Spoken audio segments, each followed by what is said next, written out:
오늘은 선택의 명확한 기준이라고 하는 제목으로 함께 말씀을 나누려고 합니다. 말씀을 통하여서 성령님께서 각자에게 들려주시는 그 음성을 듣는 시간이 되기를 바랍니다. 여러분은 인생의 중요한 선택의 기로에 있을 때 어떻게 결정을 하십니까? 20세기 초 이탈리아의 한 청년에게 독특한 버릇이 있었는데요. 어떤 고민이 되는 상황이 되면은요, 동전 던지기를 해서 결정을 했습니다. 이 청년이 인생의 진로를 결정하는 아주 중요한 선택의 기로에 서 있었습니다. 적십자사로 가느냐 아니면 디자이너 샵으로 가느냐, 아주 중요한 선택의 순간이었습니다. 그는 동전을 던져서 앞면이 나오면은 디자이너 샵으로 가기로 했고, 뒷면이 나오면은 적십자사로 가기로 마음을 먹었습니다. 그래서 동전을 던졌는데 결과는 앞면이 나왔습니다. 그래서 디자이너 샵으로 가게 됩니다. 패션계에 들어선 후에는 그가 열심히 일을 해서 사람들로부터 재능을 인정받게 됩니다. 그래서 당시에 최고의 디자이너였던 디올 밑에서 일을 하게 됐는데요. 시간이 흘러서 디올이 죽게 됩니다. 그래서 회사의 후계자로 사람들이 지명을 했는데, 누구를 지명하게 되면 이 사람을 지명하게 됐습니다. 이 사람은 세계 최고의 디자이너였던 디올 밑에서 후계자가 되는가, 아니면은 자신의 이름으로 새로운 브랜드를 만들 것인가 고민이 됐습니다. 고민되는 순간에 어떻게 했을까요? 또다시 동전 던지기를 해야겠다, 이렇게 마음을 먹게 됩니다. 그리고 동전 던지기를 해서 앞면이 나오면 내 브랜드를 딴 새로운 그런 패션을 그런 사업을 시작하기로 했고, 뒷면이 나오면은 디올의 후계자로 가기로 결정을 마음에 먹었습니다. 그래서 동전을 던졌는데 앞면이 나오게 되었습니다. 그래서 세계적인 디자이너였던 디올의 후계자의 자리를 거부하고 자신의 이름을 딴 그런 브랜드를 만들게 되었습니다. 우리는 그 브랜드를 피에르 가르댕이라고 부릅니다. 많이 들어보셨죠? 저와 여러분도 선택의 아주 중요한 순간이 있을 때 어떻게 하십니까? 피에르 가르댕처럼 동전 던지기를 하십니까? 아니면 저와 여러분이 어릴 때 했던 방식으로 침을 뱉고 탁 튀겨서 침이 튀는 방향으로 선택을 하십니까? 우리 아이들 같은 경우에는 뭐 요즘에 이런 방법을 하더라고요. 코카콜라 맛있다 하면서 끝나는 그런 지점을 선택하려고 하기도 합니다. 저 여러분의 인생의 중요한 순간에 어떻게 선택을 하십니까? 우리의 결정을, 우리의 인생의 중요한 순간을 우연에 맡길 수는 없지 않습니까? 그러면 그리스도인은 선택의 중요한 순간에 어떤 기준을 가지고 선택을 해야 할까요? 오늘 본문에 보시면 하나님의 사람이었던 여호수아가 가나안 땅을 정복하는 전쟁 중에 잘못된 선택을 하면 하는 아주 치명적인 실수가 오늘 본문에 기록되어 있습니다. 저는 오늘 여러분과 오늘 본문의 말씀을 통하여서 왜 여호수아가 잘못된 선택을 했는지 그 원인을 한번 확인해 보려고 합니다. 그래서 여호수아의 실수를 반면교사 삼아서 저와 여러분의 인생의 중요한 선택의 순간에 어떻게 명확한 기준을 가지고 선택해야 되는지 그 기준을 확인하는 시간이 될 수 있기를 바랍니다. 자, 오늘 본문의 배경은 여호수아가 가나안 정복을 하는 전쟁 중에 있는 상황입니다. 여호수아가 전쟁을 할 때 하나님께서 주신 가장 중요한 기준은 있었습니다. 상대방이 먼 나라일 경우에는요, 먼저 평화를 선언합니다. 그래서 그 나라가 평화를 맺기로 그 선언한 것을 받아들이면은요, 그러면은요 전쟁을 하지 않아도 됩니다. 그리고 그 사람들을 이제 받아들이게 되고 화친하는 평화 조약을 맺고 함께 생활할 수가 있었습니다. 근데 만약 평화를 거부하게 되면은요 그 성읍을 에워싸고 전쟁을 할 수 있게 되는 겁니다. 그러면 하나님께서 그 성읍을 여호수아의 손에 넘겨주시겠다, 라고 그렇게 약속을 하셨습니다. 승리를 보장해 주신다는 겁니다. 그런데 전쟁을 할 때 남자들, 전쟁에 참전한 남자들은 다 칼로 쳐서 죽이라고 명령을 하십니다. 그런데 그 여자와 유아들 그리고 그들의 가축들은 살려두라고 말씀을 하십니다. 그리고 그 전쟁에서 얻은 그 여자와 그리고 또 아이들 그리고 또 가축들은 노획물로 거두어 드릴 수 있다고 그렇게 명령을 하셨습니다. 자, 그런데 가나안 땅에 살고 있는 7 족속의 경우에는 예외가 됩니다. 헷 족속, 기르가스 족속, 아모리 족속, 가나안 족속, 그리고 브리스 족속, 히위 족속, 여부스 족속, 이 7 족속의 경우에는 어떤 언약도 맺을 수 없다라고 말씀을 하셨습니다. 왜냐하면 이들은요 가증한 문화를 갖고 있기 때문에 하나도, 호흡이 있는 자는 하나도 남김이 없이 다 죽여야 된다, 진멸해야 된다라고 말씀을 하십니다. 전쟁에 참여한 군사들 뿐만 아니라 여자와 어린아이, 가축까지 남기지 말고 다 진멸해라. 이게 가나안 정복 전쟁을 할 때에 하나님께서 여호수아에게 주신 아주 중요한 선택의 기준이었습니다. 자, 그런데 오늘 본문에 나오는 이 기브온 족속이 나오는데요. 이 기브온 족속은 바로 히위 족속에 속한 사람들이었습니다. 그래서 모두 진멸의 대상이었습니다. 이게 화친 언약을 맺을 수 없는 대상이었다라고 하는 겁니다. 근데 이 기브온 족속들은요 아주 정보통신이 우리나라처럼 인터넷이 발달했던 나라인 것 같습니다. 그래서 자신들이 진멸의 대상이었다라고 하는 것이 CIA나 FBI를 통해서 아주 군사 기밀 정보를 이제 갖게 되었습니다. 그래서 기브온의 지도자들이 다 모여서 대책회의를 열었습니다. 우리가 어떻게 하면 여호수아가 이끄는 그 전쟁에서 우리가 살아남을 수 있을까?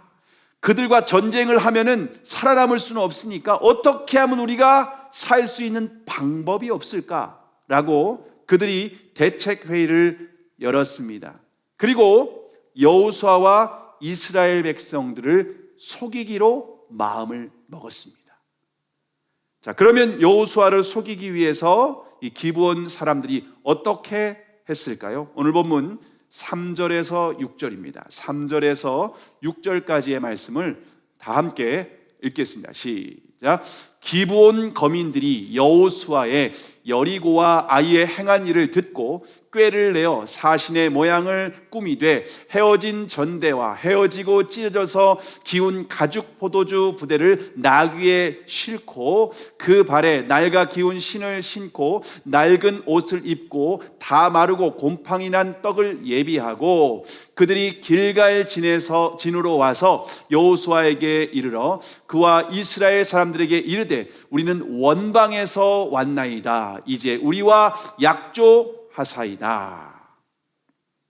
자, 기브온 사람들이 여호수아를 속이기 위해서 꾀를 냈다라고 기록을 하고 있습니다. 기브온 족속들은요 가나안 족속이 아니라 아주 먼 지방, 타 지방에서 온 사람들처럼 그렇게 위장을 했습니다.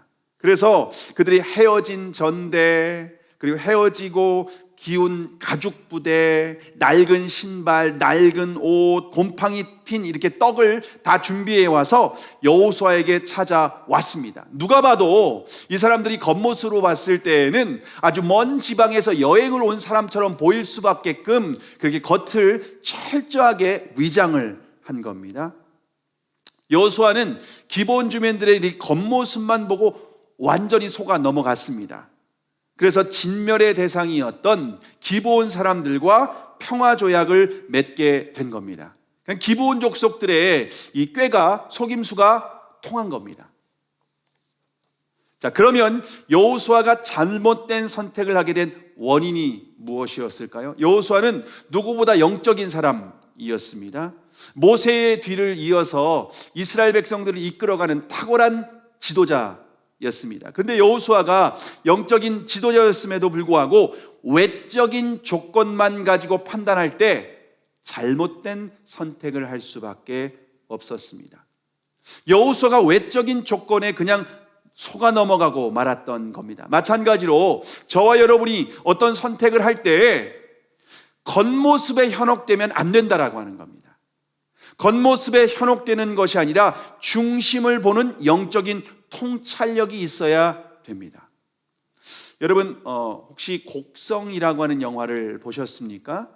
곡성이라는 영화를 보시면 명대사가 나옵니다. 명대사가 뭐냐면요, 무엇이 중요한디, 그리고 또 한 가지 대사는 현혹되지 마소라고 하는 이 두 가지 대사가 나오는데요. 한번 따라해 볼까요? 무엇이 중요한디, 현혹되지 마소.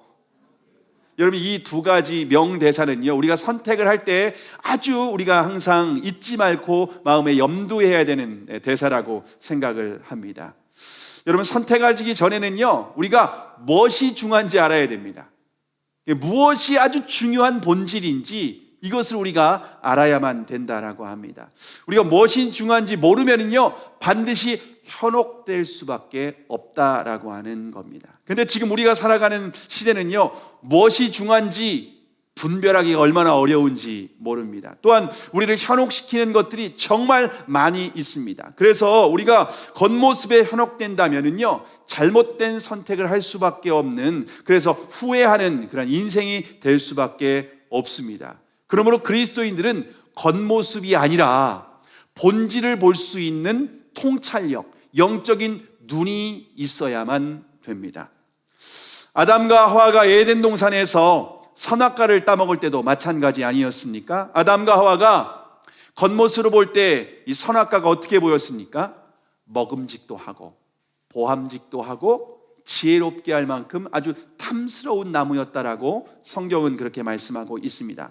선악과만 먹으면 정말 하나님과 같이 선과 악을 이렇게 판단할 수 있을 거라고 하는 그런 마음이 드는 거예요. 선악과가 겉모습을 볼 땐 굉장히 매력적이고요, 너무나도 완벽한, 꼭 먹고 싶은 그런 나무 실과처럼 보였다라고 하는 겁니다. 자, 그런데 선악과의 중심에는 뭐가 있었을까요? 창세기 2장 17절에 보시면 선악을 알게 하는 나무의 실과는 먹지 말라, 내가 먹는 날에는 정령 죽으리라. 여러분 선악과가 겉으로 볼 때는 굉장히 매력적이었습니다. 보암직도 하고 먹음직도 하고 지혜롭게 할 만큼 아주 탐스러운 나무였다라고 말씀을 하고 있습니다. 그런데 겉은 이처럼 화려한데 중심에는 뭐가 있었습니까? 선악과의 중심에는 죽음이 있었습니다. 먹는 날에는 정령 죽으리라. 이거 먹으면 너 반드시 죽어. 여러분 우리가 겉모습만 보고 현혹되면은요, 우리가 잘못된 선택을 해서 이처럼 선악과를 먹을 수 있다는 겁니다. 근데 선악과를 먹는 순간 죽는 겁니다. 자, 그러면 우리가 본질을 볼 수 있는 눈을 갖기 위해서 어떻게 해야 될까요?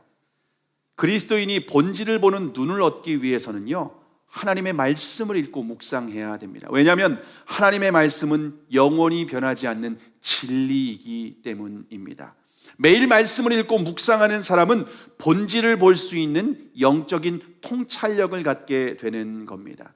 그래서 시편 1편 1절과 2절에 보시면 이렇게 말씀을 합니다. 복 있는 사람은 악인의 꾀를 쫓지 아니하며 죄인의 길에 서지 아니하며 오만한 자리에 앉지 않고 오직 여호와의 율법을 즐거워하여 그 율법을 주야로 묵상하는 자로다. 여러분 복 있는 사람이 어떤 사람입니까? 여호와의 말씀을 주야로, 하나님의 말씀을 읽고 묵상하는 사람입니다. 하나님의 말씀을 읽고 묵상한 사람은 악인의 꾀를 쫓지 않게 된다는 겁니다. 죄인의 길에 서지 않게 되는 겁니다. 오만한 자리에 앉지 않고 바른 분별력을 가지고 영적인 통찰력을 가지고 선택할 수 있는 눈을 갖게 되는 겁니다. 겉모습에 현혹되지 않는 겁니다. 생명과 죽음이 무엇인지 알 수 있는 것입니다. 거짓과 진리가 무엇인지 분별할 수 있게 되는 것입니다. 그렇기 때문에 그들은 겉모습에 현혹되지 않고 영적인 통찰력, 중심을 보는 눈을 가지고 바른 선택과 분별을 할 수 있게 되는 겁니다. 여러분 저희 교회는 생명의 말씀으로 매일 큐티를 하는 교회입니다. 새벽 예배 본문의 말씀도 생명의 말씀으로 흘러가고 있습니다. 여러분, 생명의 말씀이 왜 좋은가 하면 성경 전체를 읽고 묵상하기 때문에 그렇습니다.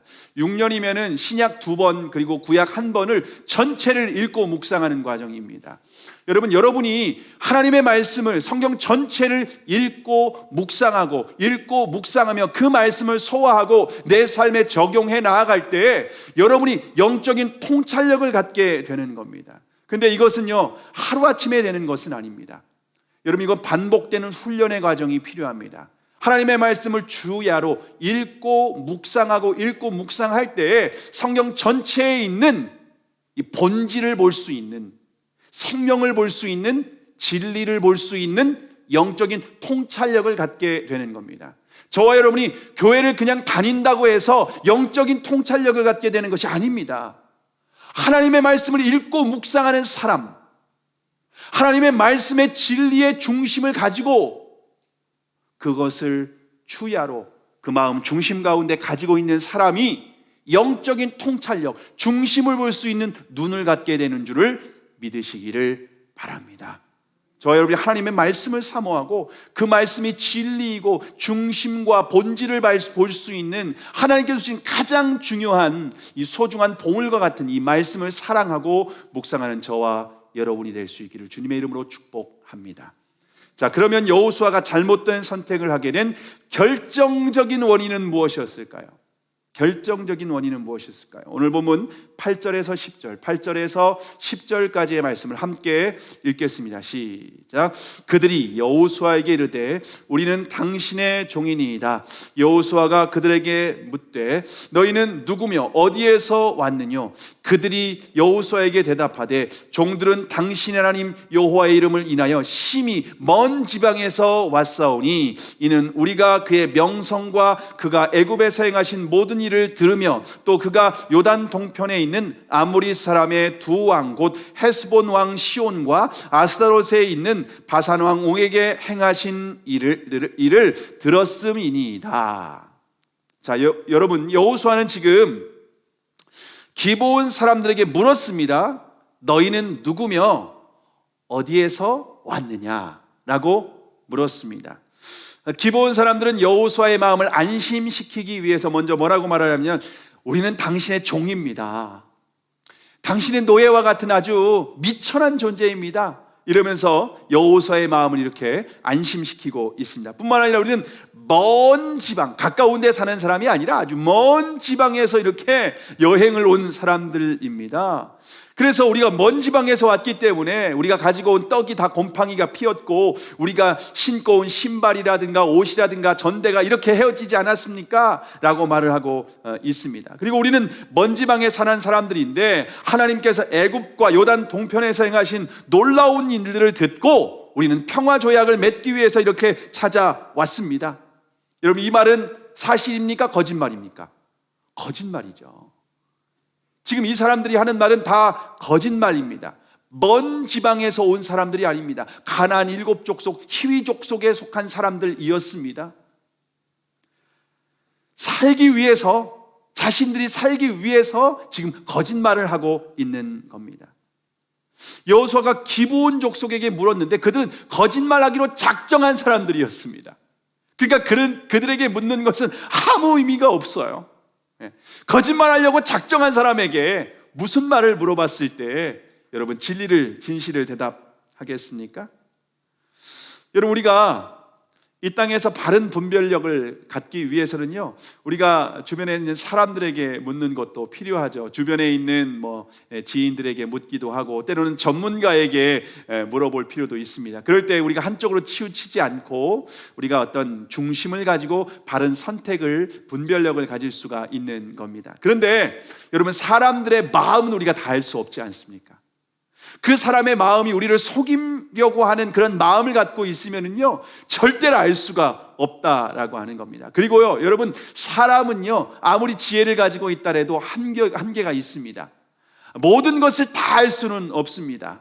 여러분, 우리나라가 지금 전 세계가 코로나19로 인해서 팬데믹 상황 아닙니까? 팬데믹이 지금 2년째 계속되고 있는 상황입니다. 근데 여러분, 아무리 지혜로운 사람이라 할지라도 이 전 세계가 팬데믹으로 인해서 모든 것이 올스톱되는 이 상황을 누가 예측이나 했겠습니까?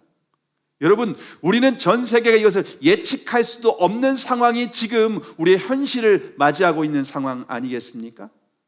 여호수아는 기브온 족속에게는 물었습니다. 그런데 누구에게 묻지 않았습니까?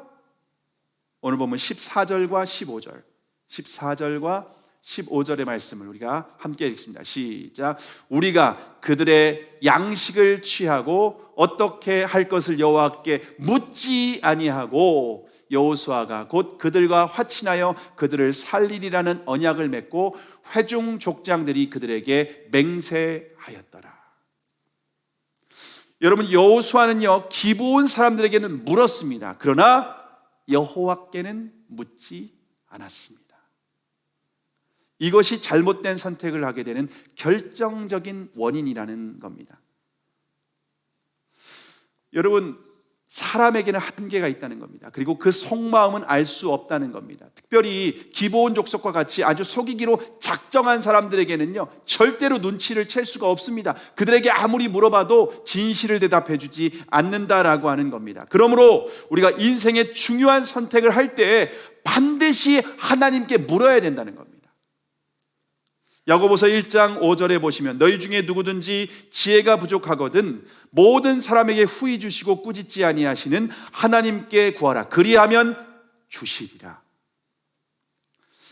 여기에서 우리가 하나님께 우리가 지혜를 구하라고 말을 하고 있는데, 여기에서 하나님의 지혜라고 하는 말은요 하나님의 의견이라는 겁니다. 하나님의 의견, 하나님의 생각이라는 겁니다. 모든 만물을 통치하고 다스리시는 하나님이 가진 생각, 하나님의 가진 의견이 있다는 겁니다.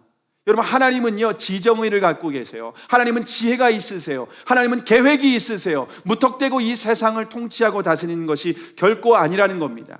우리가 선택의 기로에 있을 때 우리는 사람의 마음을 다 알 수가 없습니다. 이 세상이 앞으로 어떻게 될지 우리는 알 수 없습니다. 그런데 하나님은 아십니다. 사람의 중심을 아시는 분이 하나님이십니다. 인류 역사를 통치하고 다스리시는 분이 바로 하나님이십니다.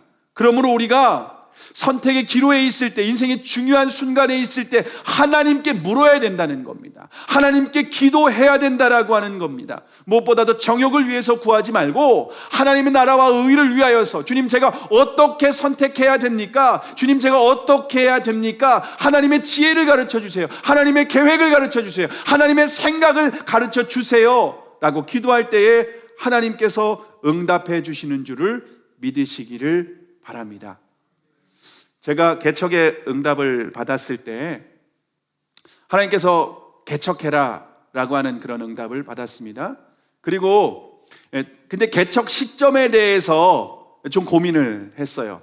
제가 그때 사역했던 교회가 수원중앙교회였는데 그 교회에서 6년 사역을 하면은요 7년째는 안식년을 줍니다. 그럼 사역을 하지 않고도 사례비가 나옵니다. 안식년 사례비가 나옵니다. 근데 제가 5년째 사역할 때에 응답을 받았습니다. 그러면 상황적으로, 환경적으로 보면은요 1년 더 있다가 안식년을 받았을 때에 개척해도 됩니다. 왜냐하면 개척하면 되는 거니까. 그렇지 않겠습니까? 그리고 주변에 있는 많은 사람들도 1년 있다가 개척해라 라고 그렇게 권면을 했습니다. 1년 있다 개척하면은 여러 가지 좋다. 그리고 그 당시에 그 교회에서 어떤 얘기가 나왔냐면요, 담임 목사님이 1년 후에 내년에, 그러니까 우리가 분립개척을 좀 시작하려고 하는데 분립개척을 하기 전에 내년에 좀 누가 적합한지 목회자도 선정하고 사람들도 좀 모집을 해서 구체적으로 이제 분립개척을 좀 진행해 보겠다라고 하는 그러한 얘기를 하셨습니다. 주변에 있는 모든 사람들은 1년 있다, 상황 제 환경적으로도 1년 있다 하면 너무나도 좋은 상황 아니겠습니까? 그런데 고민을 했습니다. 고민을 했는데 하나님께서 그때 저한테 말씀하셨던 것은 1년 후에 하라고 그때 말씀하신 것이 아니라는 생각이 들었습니다. 지금 당장 해야 되기 때문에 지금 말씀하셨지, 1년 후에 하면은 1년 후에 말씀하셨을 거 아닐까? 라고 제가 생각을 했던 겁니다. 그리고 그런 모든 사람들의 어떤 의견도 그리고 상황도 1년 후에 하면 좋을 것 같았지만은 순종하고 개척을 했습니다. 그리고 1년간 개척을 하고 사역을 한 뒤에 2020년에 코로나가 시작이 되었습니다. 2019년에 개척을 했는데 만약 1년 후에 했으면 제가 2020년에 코로나 상황에 개척할 수밖에 없었다라고 하는 겁니다. 여러분, 모든 것을 통치하고 다스리시는 분은 하나님이십니다. 사람은 미래를 다 예측할 수 없다는 겁니다. 우리는 기도하고 하나님의 의견을 묻고 하나님의 뜻에 따라서 우리가 분별하고 선택을 해야 된다라고 하는 겁니다. 그러면 우리가 하나님의 응답을 어떻게 확인할 수 있을까요? 기도하는데 하나님의 응답을 확인해야 되지 않겠습니까? 분별해야 되지 않겠습니까? 요한복음 14장 26절에 보시면 보혜사 곧 아버지께서 내 이름으로 보내신 성령 그가 너희에게 모든 것을 가르치시고 내가 너희에게 말한 모든 것을 생각나게 하시리라 라고 말씀하고 있습니다. 예수님을 주님으로 믿는 사람들에게는 하나님의 영이신 성령님이 함께 하십니다. 근데 성령님은 우리에게 응답해 주실 때 두 귀에 응답해 주지 않아요. 우리 두 귀에 들리도록 응답해 주시지 않고 우리의 마음과 생각 가운데 감동을 주십니다. 우리에게 생각나게 하시고 깨닫게 하시고 그렇게 우리에게 가르쳐 주시는 방식으로 우리에게 말씀을 하십니다. 이것을 신학적으로 성령의 감동, 성령의 조명이라고 말을 합니다. 여러분이 하나님의 말씀을 읽고 묵상할 때 감동을 받고 눈물을 흘린 적이 있습니까? 여러분, 그것이 바로 성령의 감동이라고 하는 겁니다. 또한 말씀을 읽고 묵상할 때 어떤 부담감을 느낀 적이 있습니까? 혹시 여러분의 죄가 생각난 적이 있습니까? 여러분, 그것이 바로 하나님의 감동이라는 겁니다. 하나님의 음성이라고 하는 겁니다. 성령님께서 말씀의 빛으로 우리를 조명하여 주셔서 우리의 죄를 깨닫게 해주시는 겁니다. 뿐만 아니라 성도의 교제 가운데에 여러분, 어떤 것이 깨달아지거나 마음에 감동이 되거나 이것이 주님이 내게 말씀하시는 것 아닌가라고 하는 그러한 마음이 들지 않습니까? 여러분, 하나님은 그렇게 우리에게 말씀을 하신다라고 하는 겁니다. 때로는 하나님께서 환경을 통해서 우리에게 길을 열어주시기도 합니다. 이처럼 하나님은 다양한 방법으로 하나님께서 우리에게 말씀을 해주신다라고 하는 겁니다. 꼭 한 가지 방법으로 말씀하시는 것은 아니다라고 하는 겁니다. 그런데 우리가 주님께 생각이 열려 있으면 주님은 반드시 우리에게 응답해 주신다는 겁니다. 이것을 믿어야 됩니다. 그런데 많은 그리스도인들이 기도에도 응답받은 경험이 없기 때문에 기도에도 응답하실까? 무슨 내가 기도해도 하나님 응답 안 해주실 거야, 이런 확신을 가고 응답 못 받는다는 확신을 가지고 기도하기 때문에 응답 못 받는 겁니다. 믿음으로 기도해 보시기 바랍니다. 하나님은 저와 여러분에게 반드시 응답해 주신다는 겁니다. 그런데 주님의 음성인지 우리가 분별하는 것은 반드시 필요합니다. 왜냐하면 요한복음 13장 2절에 보시면 마귀가 벌써 시몬의 아들 가룟 유다의 마음에 예수를 팔려는 생각을 넣었더니 라고 말씀하고 있습니다. 여러분, 성령님만 우리의 생각 가운데에 감동을 주시는 것이 아니라 마귀도 우리의 마음의 생각 가운데에 우리를 미혹시킨다라고 하는 겁니다. 여러분, 주님께서 유다에게 회개하라고 하는 사인을 계속 주셨습니다. 근데 주님의 음성을 계속 무시하니까, 끝까지 회개하지 않으니까 그때는 이제부터는 마귀가 역사하기 시작을 합니다. 마귀가 그 마음에 생각을 집어넣기 시작을 하는 겁니다. 예수를 팔려는 생각을 넣었습니다. 유다는 마귀의 그 음성을 따라서 예수님을 팔아 넘겼습니다. 그러므로 저와 여러분의 생각 가운데에 주님의 생각인지 마귀의 생각인지 아니면 내 생각인지 여러분 분별해야만 된다라고 하는 겁니다. 여러분이 주님께 반드시 물어야만 바른 선택을 할 수 있는데 분별하시기 바랍니다. 그럼 어떻게 분별할 수 있을까요? 여러분, 하나님의 음성을 분별하려면 먼저 성경을 기준으로 분별해야 됩니다. 베드로후서 1장 20절 21절에 보시면 먼저 알 것은 성경의 모든 예언은 사서로 풀 것이 아니니 예언은 언제든지 사람의 뜻으로 낸 것이 아니요 오직 성령의 감동하심을 받은 사람들이 하나님께 받아 말한 것임이라. 여러분, 하나님의 말씀, 성경에 있는 모든 것들은요 성령의 감동을 받아서 하나님의 사람들이 기록된 것이 성경입니다. 이것은 하나님의 말씀이라고 하는 겁니다. 우리는 하나님의 말씀을 기준으로 우리가 분별을 해야만 된다라고 하는 겁니다. 왜냐하면 하나님의 말씀은 천지는 변해도 이 말씀은 1.1획도 사라지지 않기 때문에 그렇습니다. 만약 저와 여러분이 하나님의 음성을 들었다면 성경과 어긋나는지 성경에 일치하는지 분별해야만 된다는 겁니다. 만약 하나님의 말씀에 어긋난다, 여러분 그것은 무조건 주님의 음성이 아니라고 하는 겁니다. 우리가 늘 진리와 일치하는지 우리가 분별해야만 된다는 겁니다. 두 번째, 우리가 하나님의 음성을 분별하려면 예수님과의 관계로 분별해야 됩니다. 이게 굉장히 중요한 겁니다. 예수님과의 관계로 분별해야 됩니다. 요한복음 5장 39절에 보면은 너희가 성경에서 영생을 얻는 줄 생각하고 성경을 상고하거니와 이 성경이 곧 내게 대하여 증거하는 것이로다. 여러분, 성경은 하나님의 감동을 받은 사람들이 기록한 것인데 이 성경의 핵심은 뭐냐? 예수 그리스도에 대해서 기록한 겁니다. 그리고 이 예수 그리스도에 대한 이 말씀은 결국에는 하나님께로, 예수님께로 우리를 인도하는 말씀이 된다는 겁니다. 근데 성령의 음성이라고 들었는데 이 음성이 예수님께로 인도하는 것이 아니라 예수님과 멀어지게 하고 있습니까? 여러분, 그것은 성령의 음성, 하나님의 음성이 아니라는 겁니다. 성령의 음성은 반드시 우리를 예수님께로 인도합니다. 십자가 앞으로 인도합니다. 복음 앞으로 인도합니다. 저와 여러분이 하나님의 음성이라고 들었는데 주님께로부터 멀어지는 거예요. 주님의 음성이 더 멀어지고 주님과의 관계가 멀어지고, 여러분 그것은요 주님의 음성이 아닐 가능성이 매우 높습니다.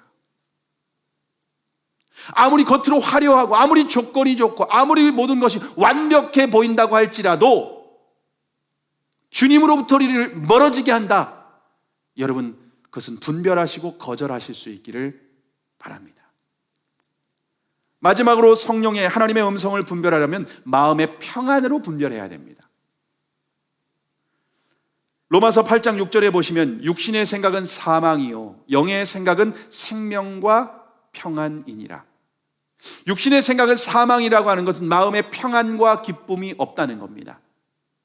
그러나 성령의 생각, 영의 생각은 생명과 평안이라고 하는 것은 우리의 마음의 평안과 기쁨이 찾아온다라고 하는 겁니다. 물론 성령님께서 우리에게 주시는 어떤 생각이 처음에는 부담스러울 수는 있습니다. 왜냐하면 우리의 육신의 본성을 거스려야 되기 때문입니다. 좁은 길로 가야 되기 때문입니다. 그런데 시간이 갈수록 우리의 마음에 평안이 임합니다.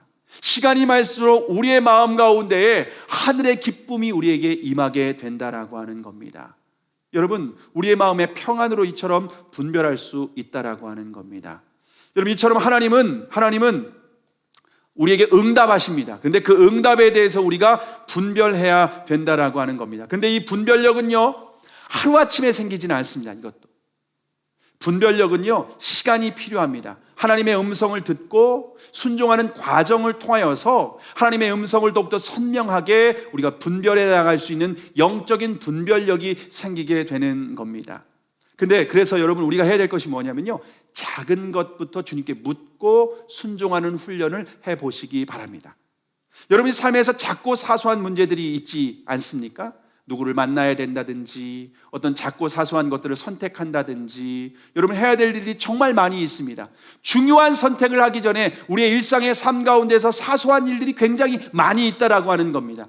여러분 그럴 때 주님은 인격적이십니다. 내 안에 계십니다. 나와 인격적으로 교제하기를 원하십니다. 소통하기를 원하십니다. 우리가 주님께 물을 때에는 주님께서는 가르쳐 주기를 원하신다라고 하는 겁니다. 그분께 작고 사소한 것부터 물어보시기 바랍니다. 이건 훈련이 필요하다라는 겁니다. 이런 과정을 통하여서 우리가 영적인 분별력이 생기게 되고 그것들을 통해서 우리가 중요한 선택을 할 때에 우리가 주님이 기뻐하시는 아름다운 선택을 할 수가 있게 되는 줄을 믿으시기를 바랍니다. 저는 인생에서 이 중요한 순간에 있을 때 이 두 가지 기준, 겉으로 보이는 것이 아니라 중심을 보는 영적인 통찰력, 그리고 주님의 음성을 듣고 분별하는 것, 이 두 가지 기준을 가지고 항상 선택의 기로에 있을 때에 주님께 묻고 영적인 통찰력을 가지고 분별하도록 애를 썼습니다. 그럴 때마다 주님은 신실하게 저를 인도해 주셨습니다. 제가 신학교 4학년 때 첫 사역지를 결정해야 되는 굉장히 중요한 순간이었습니다. 신학생들 4년 동안 열심히 공부했기 때문에 이제 사역지를 어떻게 결정해야 될까 진로를 놓고 고민하고 있었습니다. 그때 부천에서 한 300명 정도 되는 교회에 담임 목사님이 저에게 전도사 사역 제안을 하셨습니다. 그 교회 담임 목사님은 저희 시골 교회에서 저희 아버지가 초기 신앙생활 하실 때 사역을 했던, 그때 당시에는 전도사님이었는데 이분이 이제 유학을 갔다가 미국에서 한국에 돌아오셔서 침례교단 목사님이셨는데 장로교단에서 목회를 하고 계셨습니다. 근데 이제 그 목사님이 제가 이제 아버지에게 이제 저희 아버지를 만나서 교제하는 가운데 제가 이제 아들이 사역을 하고 전도사 공부를 하고 신학 공부하고 사역을 앞두고 있다고 하는 얘기를 듣고 저를 만나기를 원한다고 말씀을 하신 겁니다. 그래서 만났는데 이분이 은퇴가 7년 남았다는 겁니다. 은퇴가 7년 남았는데 이제 저에게 사역 제안을 하는 겁니다. 장로교로 이제 우리 교회로 와서 나하고 사역하면서 신학 대학원은 장로교에서 3년을 공부하자는 겁니다. 그리고 2년 동안은 미국으로 유학을 보내주겠다라고 제안을 하십니다. 그리고 돌아오게 되면 2년 동안 같이 풀타임 사역을 하다가 7년 후에는 우리 교회를 이제 한 전도사가 담임을 맡으면 좋겠다라고 제안을 하신 겁니다. 여러분, 겉으로 볼 때 너무 완벽한 조건이었습니다. 대학 원 다닐 때 사례비도 풀타임 사역을 하면서 지원을 해주고, 또 이제 유학을 2년 동안 갈 때 1년에 2천만 원씩 지원을 해줄 테니까 넉넉하지는 않겠지만은 그래도 공부하는데 조금이나마 보탬이 되지 않겠냐. 그리고 돌아와서 2년 사역하고 담임 목사 사역까지 제안을 하시다 보니까 너무나 완벽한 조건이었습니다. 그때 그래서 제 아내하고 교제하고 있었는데, 교제하는 사람이 있냐? 예, 있습니다. 그래서 만나보고 싶다고 하더라고요. 예. 왜냐하면 앞으로 이제 후임을 결정해야 되기 때문에 그 목사님도 굉장히 진지하셨던 겁니다. 그렇게 저는 이게 진로 놓고 고민하고 있다 보니까 하나님의 뜻이다라고 생각을 하고, 그렇게 이제 그 교회 첫 설교를 하기 위해서 가기로 되어 있었습니다.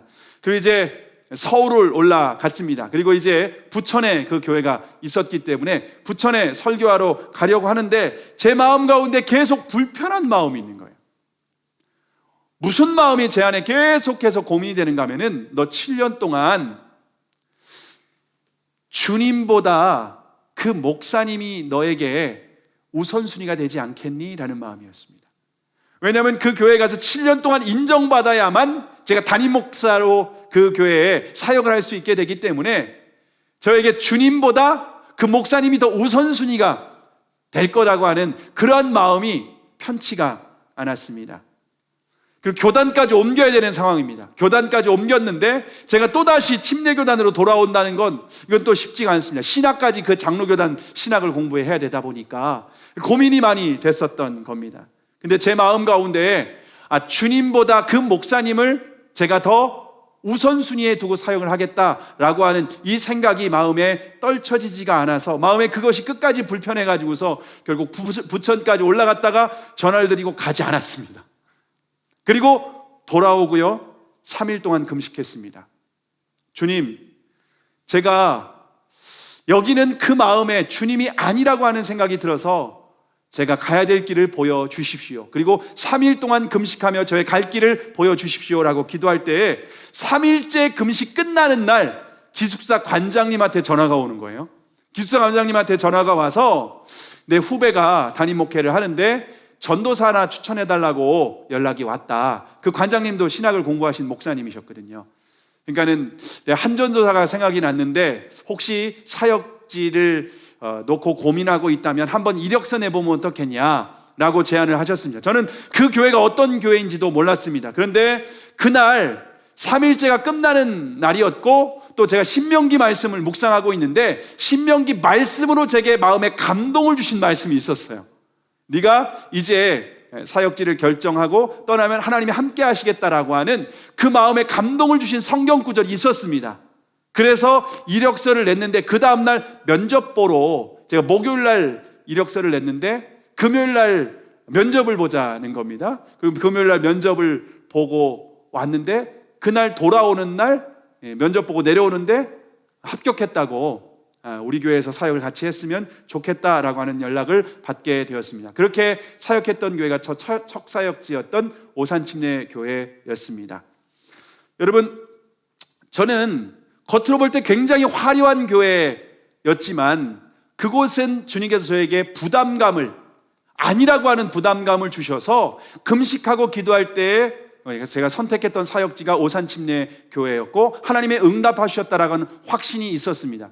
그곳에서 5년 사역을 했는데 제가 개척을 하고 나니까 우리 찬양팀이 오산침례교회에서 저와 함께 동역했던 그 동역자들이 우리 찬양팀이 되었습니다. 여러분, 제가 예측이나 했겠습니까? 상상도 못할 일을 하나님께서는 예비하고 계획하고 인도하셨다라고 하는 겁니다. 뿐만 아니라 제가 개척을 진행할 때에도, 개척에 순종할 때에도 철저히 주님의 인도하심을 받았습니다. 개척하는 시점, 개척하는 지역, 그리고 예배당을 어떻게 선택해야 될지 모든 일 가운데에 기도하며 주님께 물었을 때 주님은 신실하게 응답해 주셨습니다. 하나님께서 그래서 코로나 가운데에서도 우리를 신실하게 은혜 가운데에 인도하신 줄을 믿으시기를 바랍니다. 우리가 주님을 믿고 나아갈 때 주님은 가장 좋은 길로, 우리가 모르지만 하나님은 가장 안전한 길로, 가장 좋은 길로 우리를 인도하시는 분인 줄 믿으시기를 바랍니다. 자, 그런데 그리스도인들이 이제 선택의 기로에 있을 때 늘 고민하는 문제가 뭐냐면요, 내가 주님께 물었는데 선택을 잘못하면 어떻게 되지? 이런 고민이 있는 거예요. 주님의 응답을 명확하게 내가 받지 못하고 선택하면 어떻게 할까라고 하는 그런 두려움이 있다라고 하는 겁니다. 말씀을 읽고 묵상했습니다. 기도까지 했습니다. 그런데 응답을 명확하게 받지 못했다는 겁니다.